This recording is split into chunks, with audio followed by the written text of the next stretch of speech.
आप लोगों ने फिल्मों में उड़ता हुआ कालीन तो देखा होगा। आज की जो स्टोरी है कुछ ऐसे ही कालीन के ऊपर है। तो कहानी कुछ इस प्रकार है कि पुणे में एक लड़की रहा करती थी। मुस्लिम परिवार था, वो मुस्लिम परिवार की लड़की थी। लड़की बहुत ही खूबसूरत थी और उससे भी खूबसूरत उसके बाल थे। उसके बाल इतने ज़्यादा खूबसूरत थे कि जैसे वो अपने बाल खोल कर चलती थी तो पूरे गाँव के लोग उसको देखते थे। इस वजह से उसकी मम्मी कहती थी, अरे बेटा तुम अपने बाल खोलकर मत चला करो, नज़र वजर लग जाएगी। लेकिन ये जो घटना है जो मैं आपको बताने वाला हूँ, ये इन बालों की वजह से नहीं हुई, ना ही कोई नज़र की वजह से हुई है। आपको पहले लड़की का नाम बता दूँ। लड़की का नाम शारदा होता है। शारदा उस लड़की का नाम था। उसके घर में उसके माँ और बाप रहा करते थे, अम्मी और अब्बू रहा करते थे। मुस्लिम परिवार था तो अम्मी अब्बू कहेंगे उनको।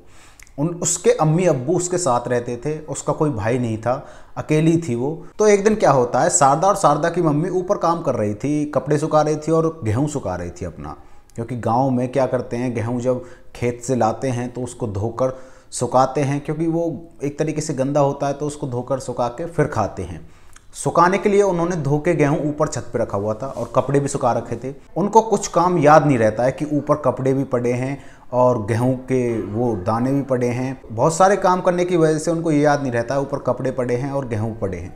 गेहूं सूखने के लिए रखे हुए थे उन्होंने। लेकिन एकदम से बारिश आ जाती है। उनको पता तो था ये बारिश का मौसम हो रहा है तो कपड़े और गेहूं लाने पड़ेंगे। उनको बहुत सारे काम करने की वजह से ये याद नहीं रहता है कि ऊपर कपड़े हैं और गेहूं सूखने के लिए रखा हुआ है हमने।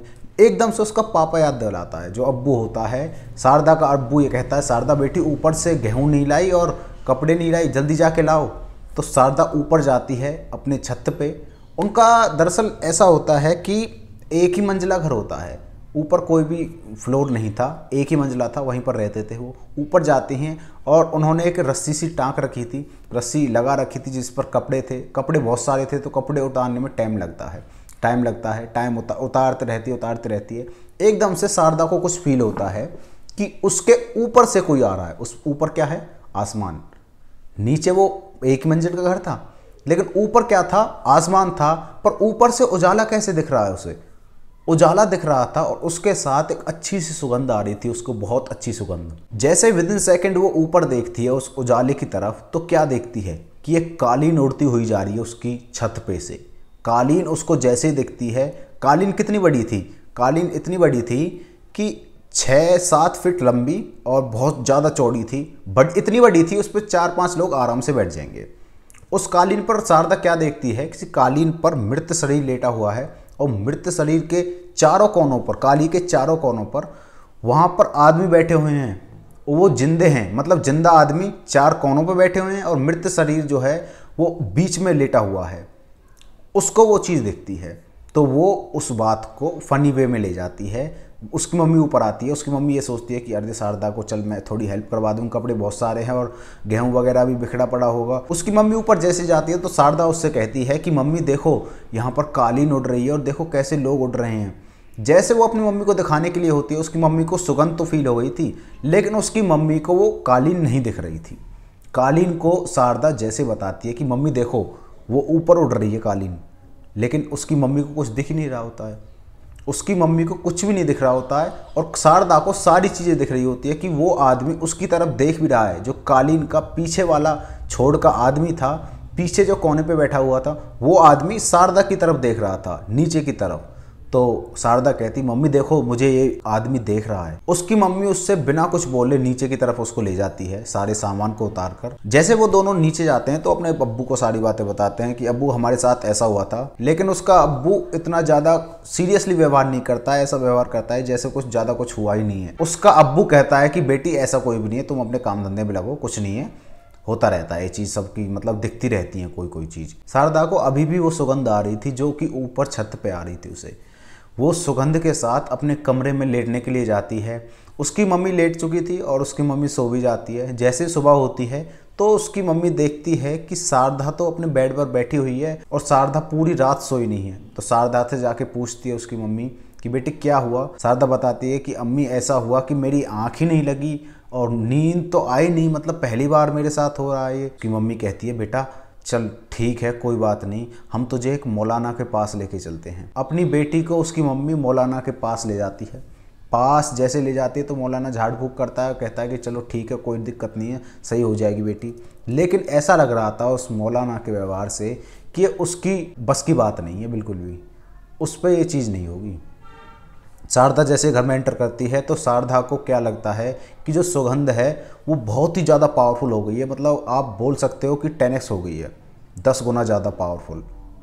इतनी ज़्यादा सुगंध उसको सांस लेना भारी पड़ जाता है। शारदा क्या करती है कि अपनी फ्रेंड के घर चले जाती है, अपने फ्रेंड के घर शाम तक रहती है, शाम होते ही अपने घर आ जाती है और घर में जैसे एंटर करती है तो उसको फिर से वही वाली सुगंध आने लगती है। सुगंध उसको आ ही रही थी। उसकी मम्मी बताती है कि बेटा तू अपने कमरे में जाके लेट जा आराम से और तुमको नींद आ जाएगी और सब ठीक हो जाएगा। लेकिन वो अपनी अम्मी से बार बार कहती है कि अम्मी मुझे बहुत ज़्यादा सुगंध आ रही है, मुझसे नहीं रहा जाता यहाँ पे, तो मैं तुम्हारे पास सो जाऊँ, तुम्हारे साइड में बिस्तर लगा के सो जाऊँ मैं। कि अम्मी कहती है हाँ बेटा यहाँ पर सो जा। दोनों माँ बेटी एक ही कमरे में सोने लगते हैं। उसकी मम्मी को तो नींद आ जाती है, लेकिन 1 से 1.5 घंटे बाद उसकी मम्मी को शारदा की चीखने की आवाज़ सुनाई देती है, जैसे उसकी बेटी बहुत पीड़ा में है और बहुत तेज चीख रही है। उसकी मम्मी खड़ी होती है तो देखती है कि शारदा की आंखों से खून बहना स्टार्ट हो रहा है और शारदा एक ही पॉइंट पे देखती जा रही है, सामने की तरफ देखती जा रही है। इस चीज़ को देखकर वो अपने पति को बुलाती है और उसका पति जैसे आता है शारदा के कंधे पर हाथ लगाता है कि बेटी क्या हो गया। इतने में ही शारदा भर के रैप्टा मारती है, बहुत तेज थप्पड़ मारती है अपने पिताजी के। शारदा का अब्बू इतना ज़्यादा ताकतवर नहीं था, बहुत ज़्यादा कमज़ोर हो चुका था, दवाई गोली भी चलती थी, बीमार रहता था। तो वो एक ही थप्पड़ में ज़मीन पर गिर जाता है और बेहोशी की सी कंडीशन में आ जाता है। इतने में जैसे वो अपने अब्बू को थप्पड़ मारती है तो वो गुलदस्ता होता है, घरों में गुलदस्ता होता है, उसको उठाकर अपनी मम्मी के सिर पर मार देती है और उसकी मम्मी वहीं पर बेहोश और पापा तो बेहोशी की हालत में है ही पहले से ही। इतने में वो क्या करती है, अपने बिस्तर से उठ के बाहर की तरफ जाती है। उनके एक पड़ोसी होते हैं, बहुत खास पड़ोसी थे, वो बाहर आते हैं, 30-32 साल की उनकी उम्र रही होगी। तो वो बाहर आते हैं कि देखते हैं कि शारदा चीखते हुए किसी की तरफ जा रही है, किसी रास्ते पर जा रही है। तो वो एकदम से शारदा को पकड़ते हैं और भीतर ले जाते हैं अपने घर में ले जाते हैं और उन दोनों पति पत्नियों को जो भीतर बेहोश पड़े हुए थे, शारदा के अम्मी और अब्बू, उनको हॉस्पिटल ले जाया जाता है।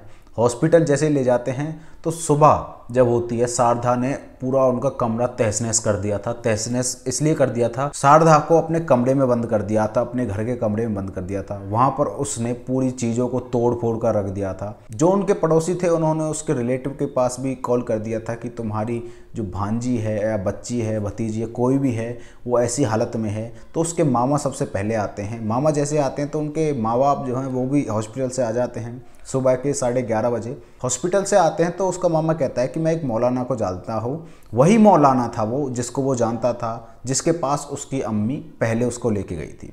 उसके पास उसका मामा जाता है और वो मौलाना कहता है कि मेरे अकेले की बस की बात नहीं है, इसके लिए तो पूरी फौज बुलानी पड़ेगी एक तरीके से, ऐसा ही बोलता है वो क्या करता है कि 13 मौलानाओं को बुलाता है। वो 13 मौलाना ऐसे थे कि इनको देखकर कोई भी इंसान नहीं कहेगा। एकदम से उनका ऑरा इतना तगड़ा था, मतलब मैं क्या ही एक्सप्लेन कर सकता हूँ आपको।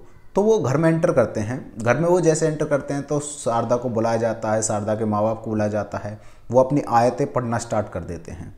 आयतें अपनी जैसे पढ़ना स्टार्ट करते हैं तो वो घर की जो दहलीज होती है, शारदा के घर की दहलीज होती है, उस पर बहुत तेज़ आग लगनी स्टार्ट हो जाती है। जैसे वो आग बढ़ रही थी तो वो कहते हैं कि अभी इस आग को मत बुझाओ। घर वाले और पड़ोस वाले रुक जाते हैं, उसको नहीं बुझाते हैं। वो कहते हैं कि एक टाइम आने पर हम आप बोल देंगे तुमको कि इस आग को बुझा दो। जैसे वो आग बहुत ज़्यादा आगे बढ़ने लगी थी तो वो कहते हैं कि भीतर से एक बाल्टी पानी लेके आओ और उस बाल्टी को पानी में टच करके उन्होंने क्या ही आयतों के मंत्र पढ़े होंगे, उस मंत्र को पढ़ के उस बाल्टी का पानी उन्होंने उस दरवाजे पर डाल दिया और सारी आग बुझ गई थी।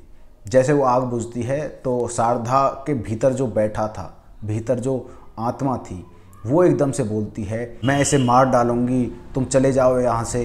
तो वो जो मौलाना होते हैं वो कहते हैं कि तू यहाँ पर आया क्यों है या आई क्यों है, जो भी थी वो कहता है कि इसने जिन्न की मैयत देख ली थी और अगर जिन्न की कोई मैयत देख लेता है और उस पर टिप्पणी कर देता है तो मैं उसको छोड़ता नहीं हूँ, मैं उसकी जान ले लेता हूँ। लेकिन मैं जैसे इसके पास आता हूँ तो मैं इसकी खूबसूरती देखकर दंग रह जाता हूँ और मैं सोचने लगता हूँ कि मैं इसके अंदर से कभी नहीं जाऊँगा, मैं इसको नहीं मारूँगा। और ख़ास करके इसके बाल, वो जो उसके भीतर था वो कहता है कि तुम कितना ही जोर लगा लो, मैं इसके भीतर से नहीं जाने वाला। तो वो अपनी आयतें पढ़ के उसको मनाते हैं, बहुत देर बाद मानता है कि तुम्हें क्या चाहिए इसके बदले में। तो वो कहता है कि मुझे 13 मुर्गे चाहिए तुम्हारे नाम के 13 मुर्गे दो मुझे काट के। थोड़े टाइम में वो मुर्गे मंगाए जाते हैं और उनके पास रखे जाते हैं। तो उन मुर्गों को वो खाता है, उसकी शरीर से ही खाता है।